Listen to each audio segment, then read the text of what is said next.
Entrevistas en Who You Are.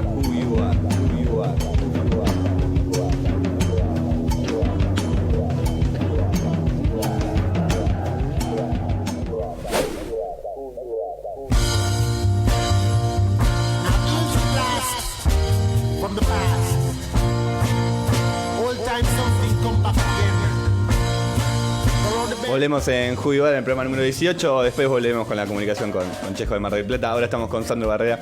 ¿Cómo estás, Sandro? ¿Qué tal? Buen día. Bienvenido. Bueno, bienvenido. Invitación. No, por favor.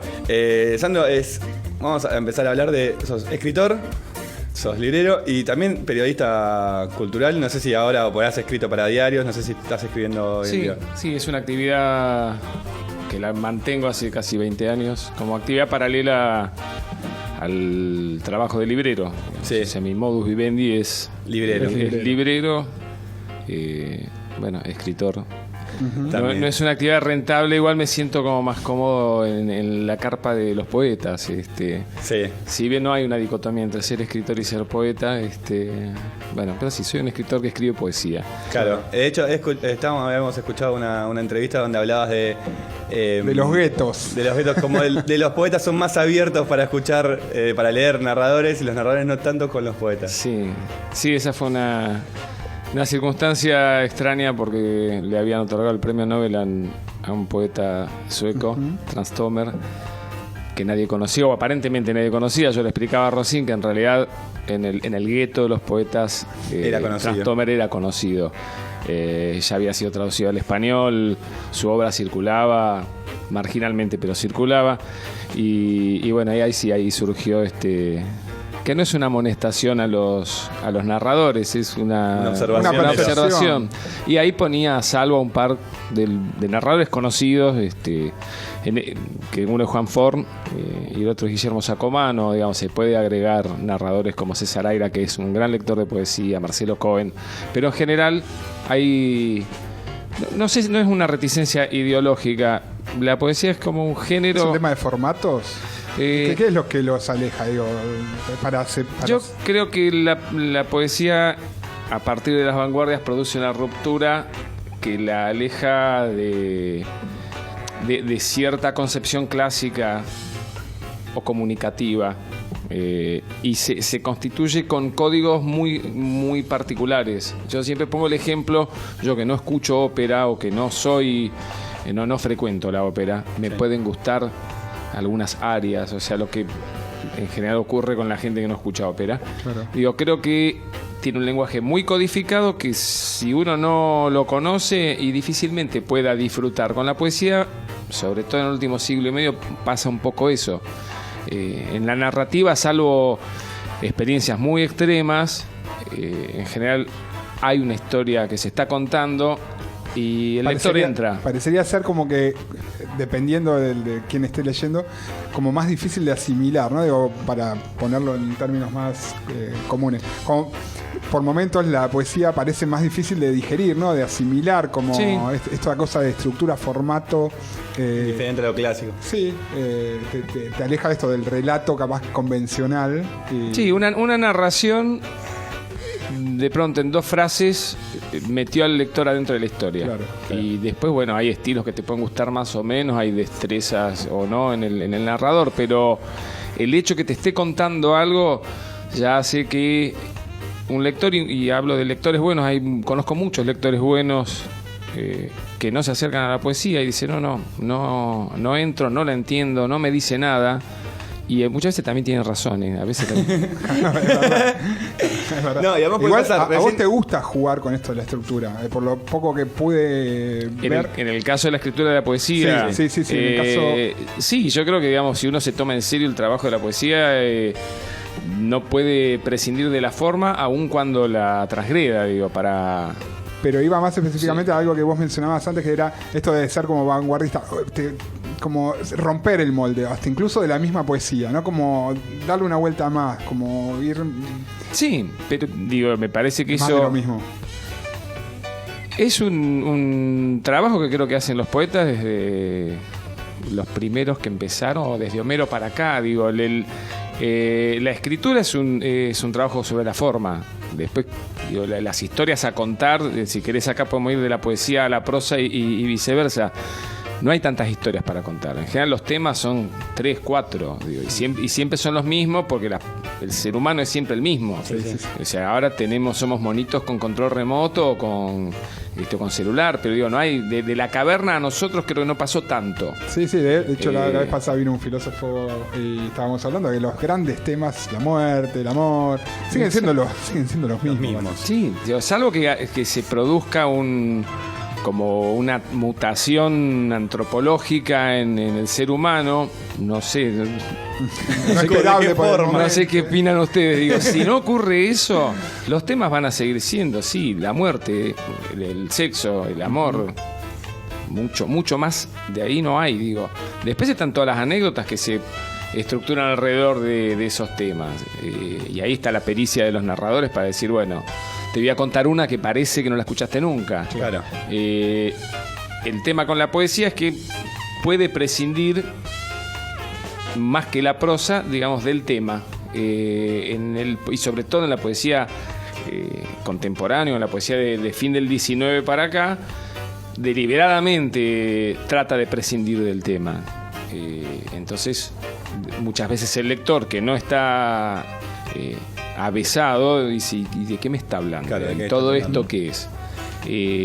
Pero vos apuntabas hace un par de minutos sobre de darle siempre una vuelta más. En mi caso trato de extremar la conciencia sobre el cierto procedimiento que estoy utilizando, digamos. No puede haber inocencia, salvo cuando uno empieza, cuando uno arranca. Primero que en principio ya dice, debo ser el primero que está haciendo esto, digo. Uno cree que, es un innovador. Uno tiene 16 años, 15, 17, más o menos a esa edad, algunos antes, otros después, más o menos todos arrancamos por ahí. Y después te das cuenta que hubo cientos y decenas y miles que ya lo hicieron. Y bueno, claro. Y ahí está. O la depresión de decir, no, yo, ¿para qué voy a seguir agregando palabras? O el desafío. O el desafío, y en realidad cuando ya se te convierte en una pasión, digo, seguís y no. Ya no te preguntas más eso. Pero hablando de esto de los 16, 17 años, ¿cuándo fue, vos decís, en esas edades donde empezaste a escribir tal vez? ¿Qué fue lo que te conectó al tema de la poesía o de la literatura en general? Y ahí hay por ahí como vías paralelas para pensar por qué uno llega a sentarse a escribir, que es como una actividad extraña. Digo, yo siempre cuando reflexiono sobre los mecanismos de la creación, de por qué una persona se acerca a la escritura, ya ahora a la edad mía, cuando se acerca por ahí gente más joven y se hace las mismas preguntas que uno se hizo y que uno se sigue haciendo, digo, no hay una edad donde uno no se siga haciendo la pregunta de, bueno, ¿y para qué escribo? ¿Y por qué sigo escribiendo? Porque si no ya estaría acabado uno. Claro, y decimos, ya está, ya llegué. Pero bueno, el origen, por ahí el origen anecdótico, yo puedo decir, un amigo mío estaba escribiendo y yo digo, y yo también puedo escribir. Si Gerardo escribe, ¿por qué no voy a poder escribir yo? Claro.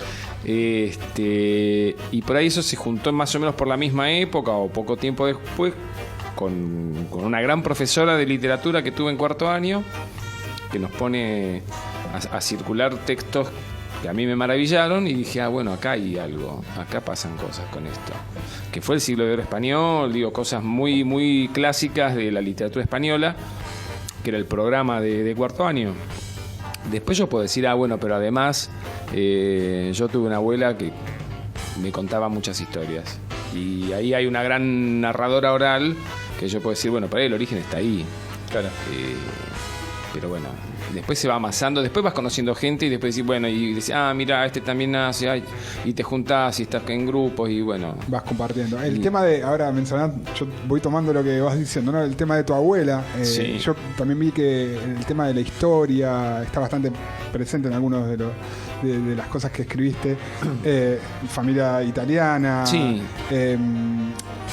Que esa búsqueda, digamos, hacia atrás siempre está ligado, sí, uno siempre creo que está ligado a la búsqueda de la propia identidad, ¿no?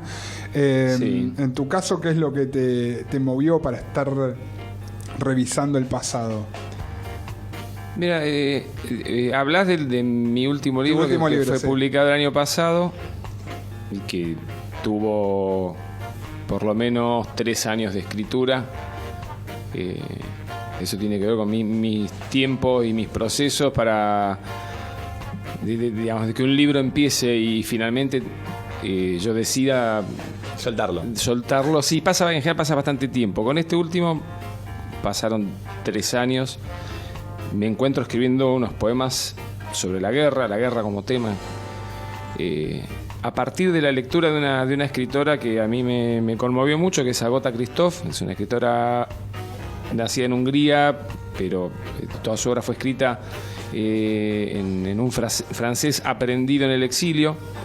Y a partir de la lectura de unas novelas de Christoph, me encuentro escribiendo unos poemas sobre la guerra. 1, 2, 3, 4, y empiezo a encontrar como una correlación. Que había una correlación, y después empiezo a encontrar que en realidad yo tenía una guerra para contar. Que por ahí el disparador fue la lectura de Agota Christoph, pero el paisaje y los personajes yo ya los tenía y no eran los que yo había leído en sus libros. Y después descubro que yo también había escrito unos poemas que tenían que ver con esto hacía como 20 años y que habían quedado ahí, no los había vuelto ni a mirar ni a trabajar. Y después de tener una cantidad de poemas escritos, ahí sí uno se sienta, o por lo menos yo digo, bueno, acá hay una historia, acá hay un proyecto, lo sigo. No, por eso digo, fue medio fortuito la circunstancia de cómo llego. Después sí, digo, decido, quiero que suene de esta manera, quiero que el poema sea un largo poema cortado, que así está pensado por mí el libro. En algún momento aparece la necesidad de incluir fotos en el libro. Entonces, bueno, voy al archivo familiar, saqueo el archivo de mi madre y me hago de los pasaportes, documentación militar de mi abuelo que había estado en el frente, mi otro abuelo, o sea, mis 2 familias son italianas, mi madre y mi padre nacen en Italia. Digamos, para mi generación es bastante extraño que los propios padres sean nacido fuera de la Argentina, digamos, la más normal de los abuelos, quizás. Exactamente. Entonces, bueno, ahí se empieza a trabajar de una cuestión donde siempre me pongo como el cartel donde diga, bueno, que esto salga del patio de mi casa, digamos, porque si no me interesa, digamos, una cosa que yo pueda conversar con mi hermana, digo, claro. Para conversar de las cosas que me contaba mi abuela.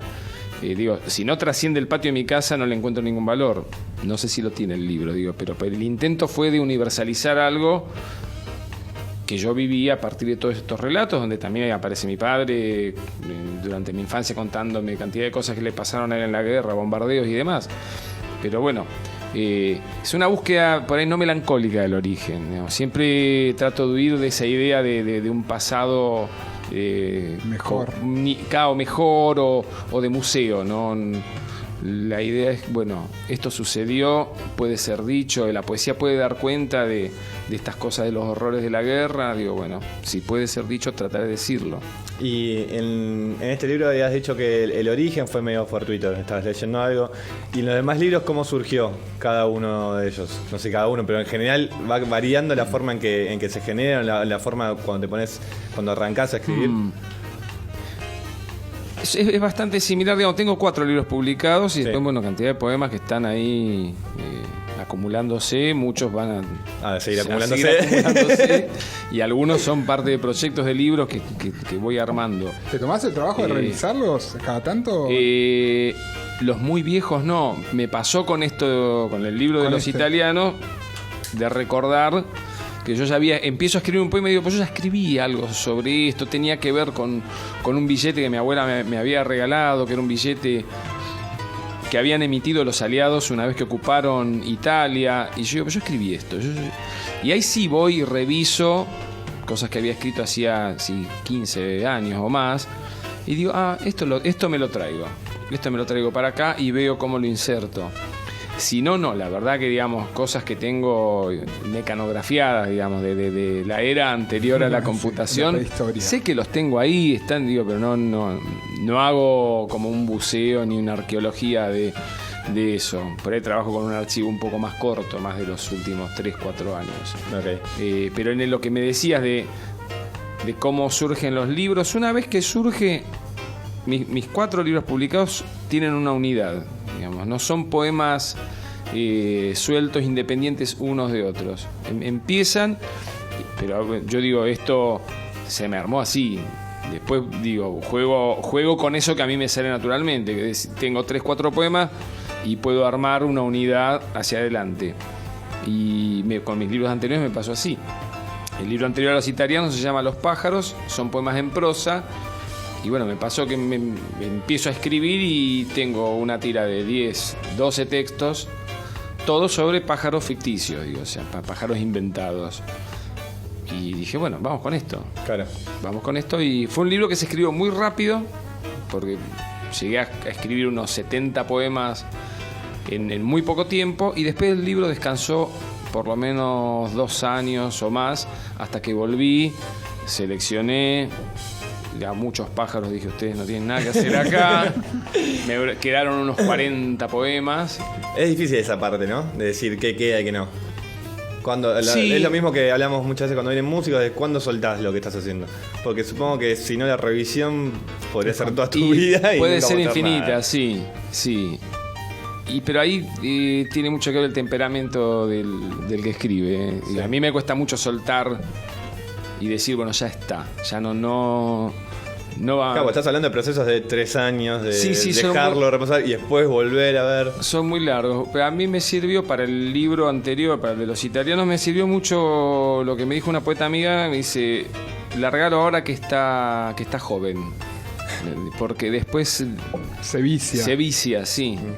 Va a llegar un momento que no lo vas a querer. Largalo así, imperfecto, con sus desprolijidades. Largalo así. Claro. Y aparte, Y- relaciono con lo que decías antes, de, por ejemplo, que te planteas el hecho de escribir, por lo menos en el último libro lo mencionaste, con la idea de que trascienda el patio de tu casa, ¿no? O trascienda esto de Sí. charlarlo con alguien. Ya desde el pensarlo desde ese lado, calculo que uno toma una responsabilidad extra, digo, ¿no? No es escribir por escribir en sí, sino justamente es escribo y esto quiero mostrarlo y quiero mostrarlo de la mejor manera, digo. Sí, que para mí era que alguien que no tuviese ni familia italiana, ni familia que pasó por la guerra, etcétera, pudiera entrar a ese mundo, decir, Claro. bueno, acá estoy leyendo algo que no me tiene que identificar previamente para poder leerlo. Claro. Y antes decías que de la parte de escritor, de poeta, quizás era la menos rentable de lo que estábamos hablando. Sí. Y te hacías la pregunta también de que te sigas preguntando ¿para qué escribo? ¿O por qué escribo? Sí, ¿Tenés alguna respuesta a eso? ¿O cuando te haces esa Es que- pregunta, ¿qué es lo que surge? No, es que en realidad lo decía en relación, porque me encontré respondiendo como si llegado a cierto punto uno ya tiene todas las respuestas, ¿no? Claro. Digo, es como no es una pregunta que yo me formulo a diario. Claro. En realidad uno, me imagino que le pasa a cualquier persona con lo que hace, digamos. La cabeza ya está como engranada, entonces vas en el colectivo y se te ocurre algo y ya está, entonces vas y lo anotás. Entonces, ¿qué quiere decir? Y que todavía tenés ganas de escribir, digo. También te puede pasar algún día que digas, bueno, no tengo nada, como pasa en épocas donde uno no escribe. Y a veces la pasás mal y a veces no la pasás mal. Decís, bueno, No es el momento. No tengo nada para decir. Me vuelvo a acordarme de esta escritora que para mí es extraordinaria, que es Agota Christoph, donde un periodista una vez le pregunta por lo acotado de su obra y ella responde, bueno, yo todo lo que tenía para decir ya lo dije, digamos, no necesito agregar nada más. Creo que si sigo agregando voy a repetir y mal.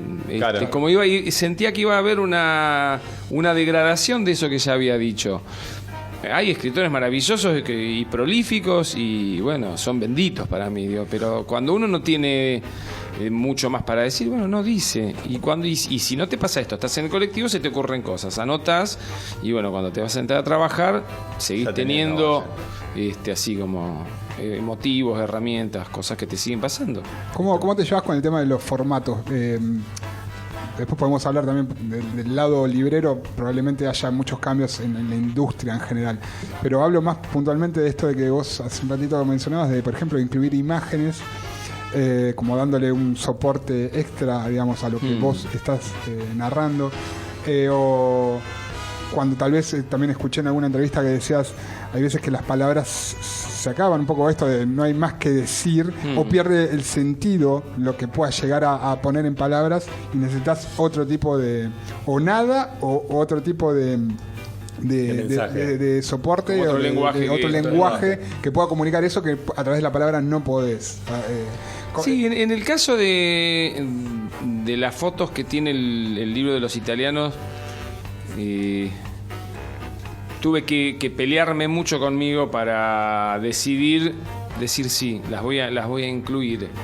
El primer obstáculo que se me presentaba es, ya esto lo hizo Sebald, un escritor al que admiro, que me parece un tipo genial. Digo, ya lo hizo. Digo, entonces el que lea el libro y vea decir, te estás haciendo el Sebald. Entonces después digo, bueno, no, a ver, ya, o sea, ahí digo, ya todos hicimos más o menos todo.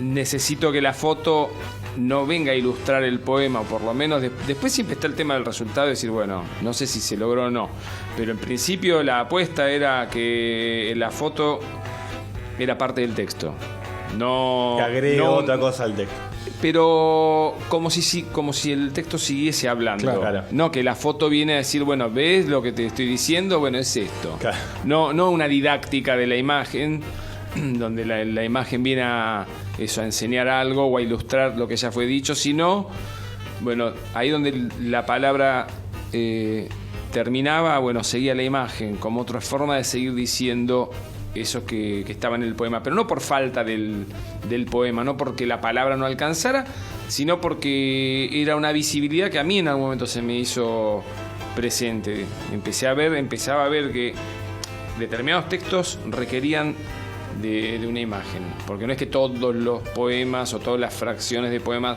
tienen una imagen. Digamos, la mitad del libro está con fotografías y la otra mitad no. Sí. Comentaros un poco, después vamos a pasar ahora a hablar de la otra parte, ¿no? Del librero. Hay un montón de preguntas también para hacer de ese lado, pero comentaros un poco dónde la gente puede conseguir los libros que escribiste, dónde están disponibles, cuáles... Bueno. La librería donde trabajo, bueno, Librería Norte. Es Librería Norte, Librería Norte. lo pueden decir ustedes. Librería Norte, como la de la voz del locutor. Y no, hay algunas librerías que mantienen secciones de poesía. Bueno, el Norte es la librería de poesía en Buenos Aires. Claro. No es jactancia esto es así. Es una realidad. La Claro. librería fundada por Héctor Llanover, que fue poeta y que decidió que además de tener un negocio que sea rentable, decidió tener la librería con la mejor sección de poesía. Ahí lo logró. Bueno, los que quedamos mantenemos esa tradición y nos sale bien, por suerte. Bueno, ahora, si nos esperás, Sandro, vamos a poner un tema y a la vuelta vamos a hablar de la parte de librería, que es interesante. Dale. También lo que él decía. Antes hablábamos del celular, la gente, etcétera. Si cambió algo en el soporte, si no cambió, si cambió el hábito de lectura y también de tu lugar, porque por referencia que hemos llevado, sé que la parte activa de recomendar, de entender qué podés recomendar, qué es lo que te piden, etcétera, que también es un desafío entender a una persona que viene con algún tipo de referencia y jugar con eso. Sí, sí. Así que vamos al segundo tema de Soundtrack del día, que es Hey, mientras bosteza mucho Martín Gallo, que no habrá dormido ayer. Y seguimos con Sandro. Been trying to meet you.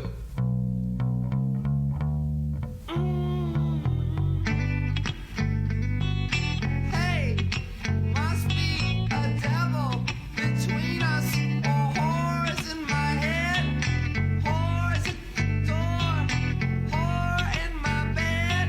But hey, where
Volvemos a Enjuigar en el programa número 18. Seguimos con Sandro.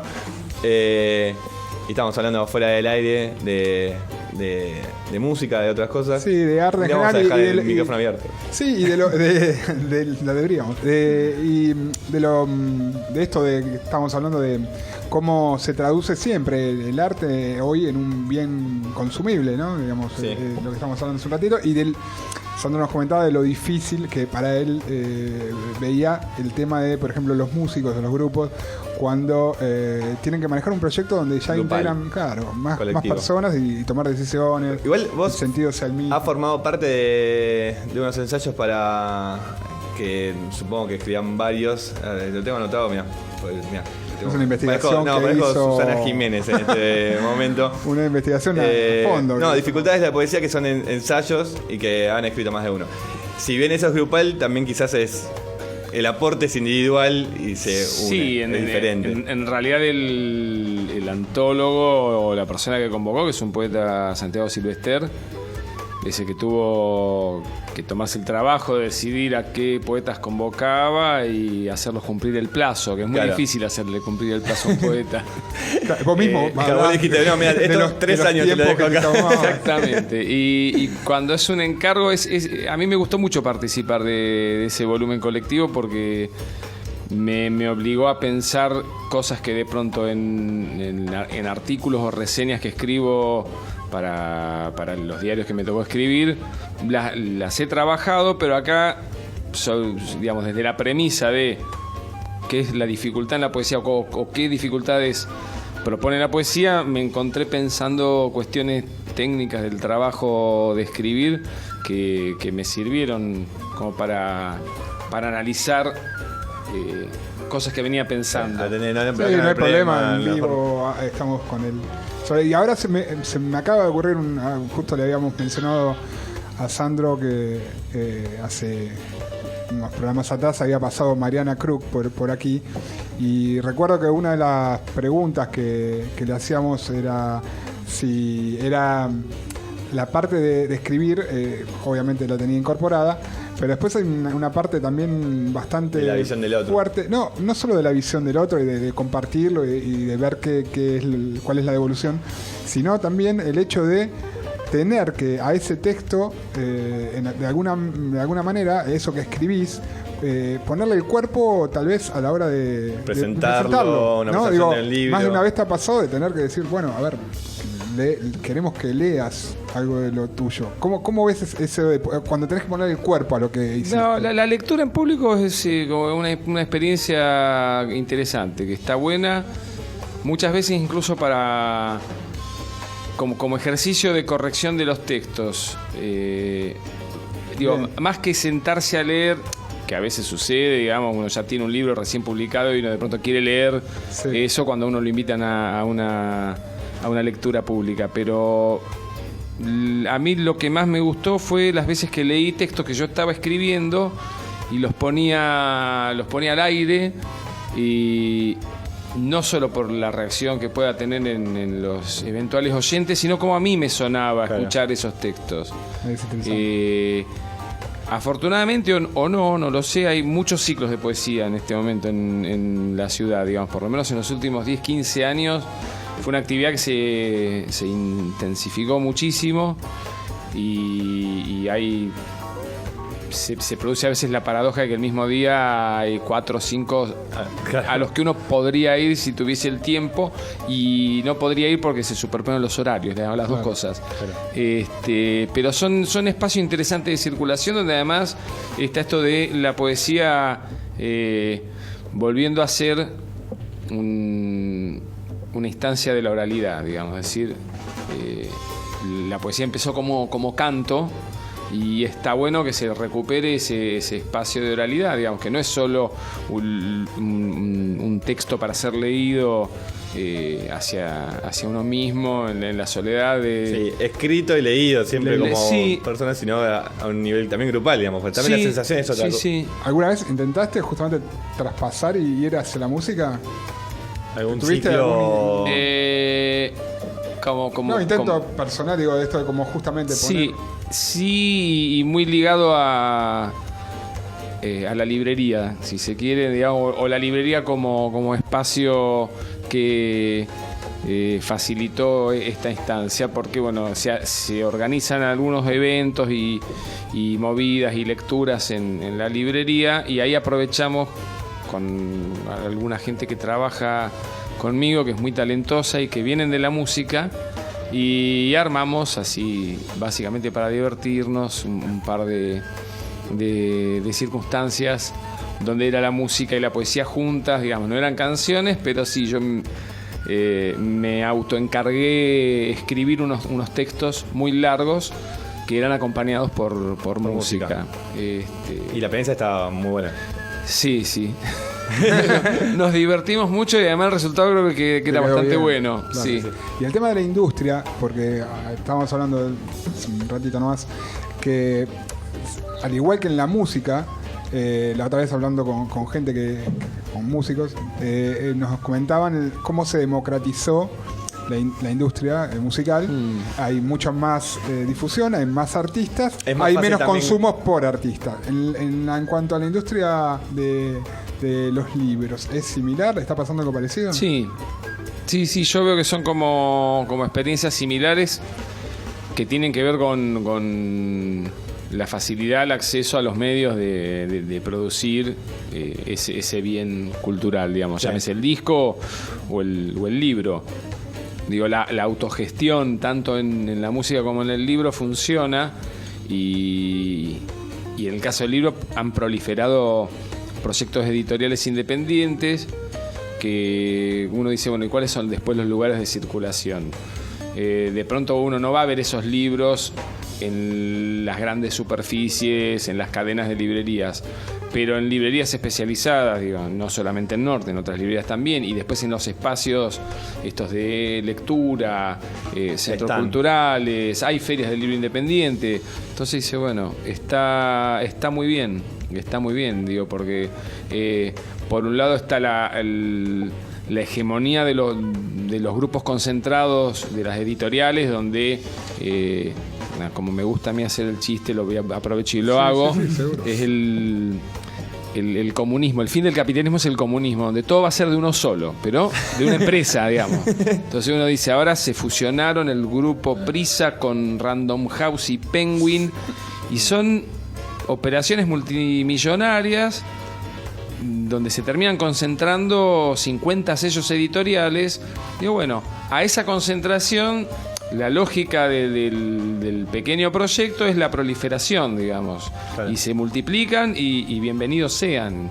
Digo, porque está bueno, está bien, es muy como vivificante ver que además las nuevas generaciones insisten con esto, a pesar de que todo indica que no tiene sentido. Hay mucha gente joven vinculada a, no sé, a la poesía, vinculada a la Sí, narración. sí, Mucha. y que con la facilidad hoy, con una computadora y un programa de edición, no hace falta de miles y miles de pesos para poder llevar a cabo un proyecto de edición, lo cual es muy bueno. ¿Y cómo ves la parte del soporte que antes hablábamos de... Hay cierta parte de poder leer hoy en día en un iPad, en una tablet, digital. etcétera, digital. ¿Cómo lo ves vos de Y tu bueno, lugar? esa es la paradoja de la era, digo, porque finalmente el poeta joven, que participa en blogs y sus textos pueden circular en la web, a la hora del libro y se siente contento cuando ve su libro publicado en papel. Y los lectores de literatura, creo que va a pasar mucho tiempo para que prescindamos del Tal libro vez de papel. estén siempre presente. Digo, O nunca se terminará. Digo, Claro. hace unos 10 años atrás era apocalíptica la visión, era como casi el fin del libro de papel. es que suele pasar con todos los medios, Sandro, porque fíjate que cuando apareció la tele, en algún punto dijeron la radio va a desaparecer, y en el tiempo uno ve que Mismo hoy finalmente estamos conviven. hablando, sí, el cine con todas las series web, la posibilidad, y la gente sigue yendo al cine a ver Sí, películas. sí. Por ahí hay como una necesidad, o ya ni siquiera, porque la necesidad está casi vinculada a la voluntad. Hay como un reflejo a pensar que lo nuevo Es una amenaza para Es lo una viejo. amenaza y que lo nuevo es demasiado nuevo. Y a veces por ahí lo nuevo no es tan nuevo. Y hay un arraigo en ciertas tecnologías muy antiguas que no desaparecen así porque aparezca lo nuevo. Digo. Y el libro esto lo demuestra. Digo, yo, y acá te puedo hablar como librero,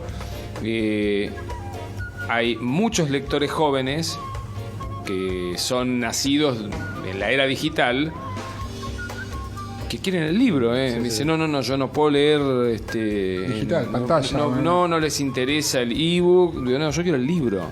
Sí. Digo, sí, ¿y cuántos tiene este pibe? Digo, 20 años. Sí, O sea, y que quizás en otra... es contemporáneo a la tecnología. y sin embargo no no es que no hablo de estos analfabetos informáticos. El mismo pibe te domina la computadora, todo. Claro, pero pues seguramente el literatura libro- quiere leerlo en libro. Tal cual, pasa con el literatura, pues seguramente ese mismo chico con la música la tiene en un celular, porque no lo veo Sí, que tenga un Discman por la calle absolutamente. o algo así. Sí. Entonces va variando también de eso. ¿Y cómo es lo que a mí me llama la atención del rol en la parte de la librería?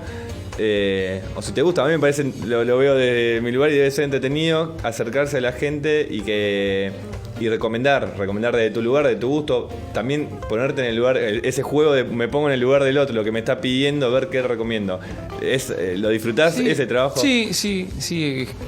Hay como dos instancias muy disfrutables del trabajo. Uno es marcar catálogos, o sea, hacer pedidos. La segunda parte de esa primera instancia es cuando llegan los libros que uno pidió. Son como emociones de niño que uno tiene todavía. Como llegan los juguetes. Exactamente, sí, y llegaron los libros y abrir las cajas, desesperarse. Y lo otro es el trato con la gente, donde se produce, esto vos me decías, comprender y ponerse en lugar de, bueno, eso es importante, porque si yo voy a Tus gustos, imponer mi claro. gusto es un problema, digamos. Entonces el librero, la pericia de un librero está puesta en que la persona encuentre en la librería lo que vino a buscar sin saber qué es aquello que vino a buscar, y en un lector que de pronto tiene un horizonte un poco más amplio, que puede incorporar libros que de pronto solo no hubiese conocido, porque no aparecen en las reseñas, no son los libros que están en el top 5, Claro. y para eso está el librero, y que el librero pesca con 3 datos que escucha de la persona, sí, bueno, esta novela es para tal. Claro. Eso se la voy a mostrar. Y en general, digamos, después de mucho tiempo, no es magia, digo. Pero en las siguientes visitas te das cuenta que fuiste. Y la persona me dice, che, el libro que me recomendaste está buenísimo. Decime qué polera ¿Cómo ahora. sigo ahora? Claro. Y se genera cierta fidelidad eso de volver de la Sí. confianza, de decir, Sí, y eso es por ahí el sello que tienen librerías como Norte, digamos, donde el lector viene a buscar la recomendación. Y viene no solo va a comprar un libro. No, necesita, digamos, que bueno, por ahí es nuestro reaseguro a que este oficio tiene todavía un poco de, Claro, de vida de hacia vida. adelante, claro. Porque, bueno, esta cosa de la disrupción de lo nuevo, también hace unos años dijeron, bueno, ¿para qué? Sos un ¿Para qué un robot. librero? Claro, bueno, las cadenas impusieron la pantalla de autoconsulta, por ejemplo, que es de las cosas más atroces. Claro, porque va la gente y pone ahí. Si no los tenés datos. guía alguna de. No solo eso, produce una distorsión informativa grosera. Ejemplo, viene una persona y dice, quiero el proceso de Kafka, pero la edición de 7 pesos. Digo, no hay ninguna edición de 7 pesos. Sí, no, yo recién estuve en... No la voy a nombrar. Y yo me fijé y tienen una edición de 7 pesos. Digo, pero ¿por qué no compró? No la tienen ahí ahora. Digo, bueno, escúcheme, no existe ninguna edición de 7 pesos. No existe ningún libro que cueste 7 pesos. Yo le puedo mostrar, tengo 4 ediciones del proceso de Kafka y cuestan tanto. No, pero no puede ser si yo lo vi. Bueno, vaya y cómprelo allá. Claro. Digo, entonces, y eso es muy común. Hay gente que no es de la más habitual en la librería que me dice, ¿dónde tengo la autoconsulta? Digo, no, acá atendemos, nosotros atendemos. Si tiene un minutito, me espera, termino acá con esta persona y yo lo atiendo. Ah, no, bueno. Digo, Está bien, bueno. conviven para- distintos ritmos también. Sí, sí, absolutamente. Y está bien, digo, están las personas que no quieren ser atendidas y que se molestan incluso.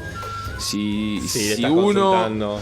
va y se acerca, digo, hay un modo de acercarse, un modo que hemos aprendido. No invasivo, Que no sea obviamente. invasivo. No invasivo, pero que tomo las enseñanzas de don Héctor. Digo, hay gente que si no le preguntás, No te va a preguntar. no te va a preguntar y se va a ir, porque la librería produce mucha intimidación. Hay personas que no se van a animar a decir, estoy buscando un libro, pero no sé cómo. Entonces, Es verdad. sin invadirlo, hay que atenderlo. Es cierto. Hay que atenderlo. Vamos cerrando la nota. Te agradecemos muchísimo, Sandro, que hayas venido. No, bueno, gracias a ustedes No, por gracias. la invitación. Librería Norte. La dirección sí, decirla a vos. La podemos decir, esto es Las Heras 2225 entre Ascuénaga y Pueyrredón. Pueden ir, además van a estar los libros de Sandro y les puedo recomendar otros libros. Podés recomendar los tuyos directamente a la gente que vaya. No, Decirle, no, eso es algo- tengo uno muy bueno de Sandro Barrela. No, siempre me dio mucho pudor eso. Gente que trabaja conmigo lo hace, no se los impido, pero no. Pero te hay escondes algo- un poquito cuando pasa. Sí, sí, no, hay algo patético que me resulta que uno con su libro haciendo la promoción, no, espantoso. Autobombo. Mirá No, si te ponen es además espantoso. imagínate como una imagen, ¿viste? De tamaño Tuya. real tuya Claro, y estás claro, vos como- atrás de eso. Como se usa ahora, así, un rolón, pero un sandrón grande. Con Sandrón grande y vos estás al lado diciendo, este soy yo, mírenme. No, eso es horrible. Pero bueno, gracias. No, No, muchas gracias a vos. vos. Seguimos con Soundtrack del Día. Greens and Blues.